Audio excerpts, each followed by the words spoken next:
Bonjour, les victoires proposent aujourd'hui le pliage du serpent. C'est trop facile, le reptile. On prend d'abord une feuille carrée et bien, on va faire comme d'habitude. On va plier la diagonale. Donc ça, on sait faire bien sûr. On prend un sommet, on l'envoie sur le sommet d'en face. Une fois que la diagonale est faite, eh bien, nous rouvrons le pliage et nous allons ramener les côtés, comme d'habitude, le long de la diagonale. Donc, celui du bas, puis la même chose pour le haut pour obtenir une pointe un petit peu. Comme d'habitude, bien faire attention de rester le long du pli pour que la pointe soit belle, surtout qu'on va avoir besoin de replier plusieurs fois. Il faut donc faire attention. Une fois que le haut est fait, je recommence avec l'autre côté et j'obtiens ma pointe. Puisque j'ai si bien travaillé, eh bien je vais recommencer. Donc je rattrape à nouveau le bord et je le ramène le long de la diagonale, ce qui replie encore plus serré et plus étroit.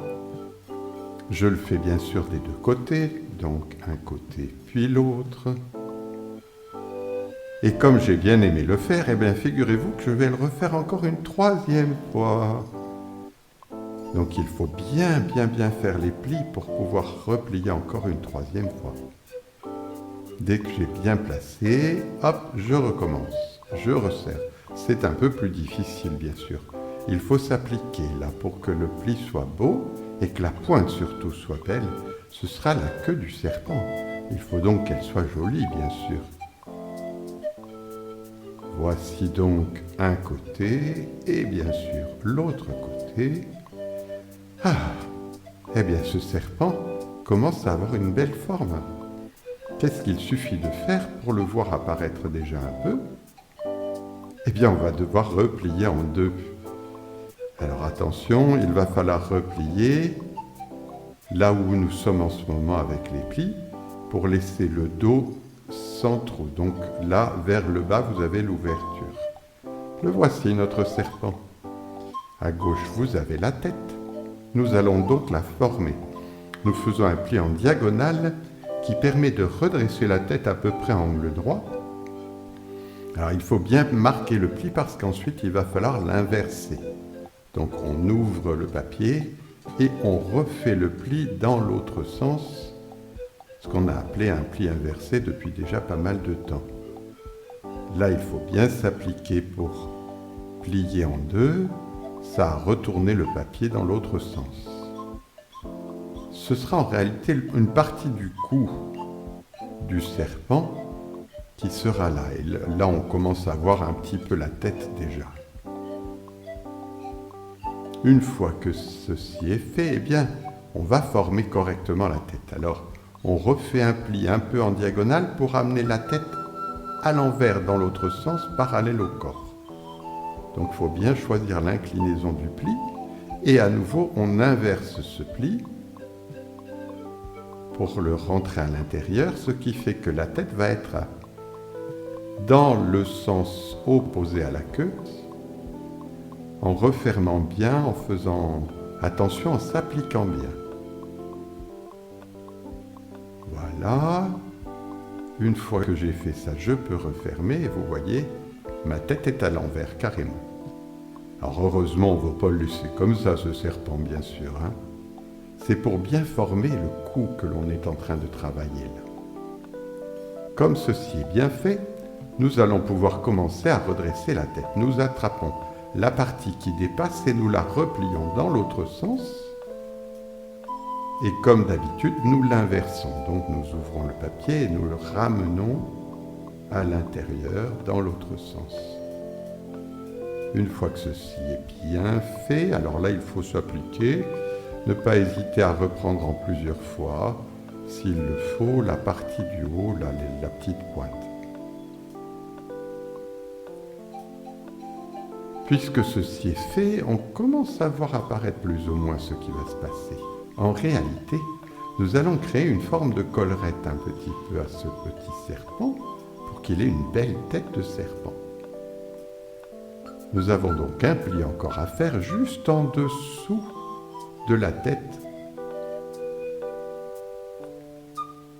à la séparation avec le cou. Vous voyez là où j'ai fait le pli? Et comme d'habitude, je vais inverser ce pli, donc je le fais dans les deux sens. Et là, j'ouvre le papier pour le placer de part et d'autre. Et là, incroyable, la tête du serpent apparaît, regardez. Le voilà, notre serpent. Ah, là, c'est bien, hein, il a un beau cou et une belle tête.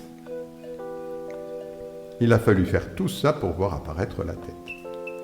Maintenant qu'on s'est occupé de la tête, bien sûr, il va falloir s'occuper du corps. Alors là, vous voyez, j'ai retravaillé un tout petit peu ma tête en l'ouvrant un peu plus, en pointant un petit peu le museau, entre guillemets. Il n'y a pas de museau, mais c'est un peu ça, la tête du serpent. Là, maintenant, je vais m'occuper de faire les zigzags de la queue. Je plie donc une première fois vers le bas, puis un peu plus loin vers le haut, pour créer les ondulations de mon serpent. Alors, comme d'habitude, je fais un pli, mais je vais inverser ce pli. Donc, il faut en général le faire dans les deux sens si l'on veut pouvoir faire correctement le travail. Voilà, donc j'inverse et je remonte le papier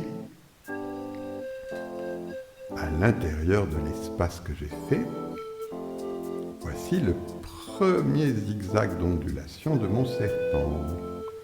Une fois que j'ai bien fait ce travail-là, eh bien, je vais pouvoir faire le deuxième pli que j'ai préparé de la même façon. Donc je le remarque un petit peu, puis je l'inverse. Donc j'ouvre le papier et j'envoie là que cette fois-ci vers le bas. Puisque j'ai su le faire déjà 2 fois, eh bien, je vais pouvoir continuer sur le bout. Vous voyez, là j'ai choisi de faire 4 ondulations. Donc, j'ai fait en 4 fois. Si ma queue est plus longue, je peux même faire plus. Une fois que ceci est fait, j'arrange un peu mes plis pour que le serpent soit bien placé. Et voilà, il est fait mon petit serpent. Il a même un copain, regardez. À très bientôt. Waouh, il est rapide.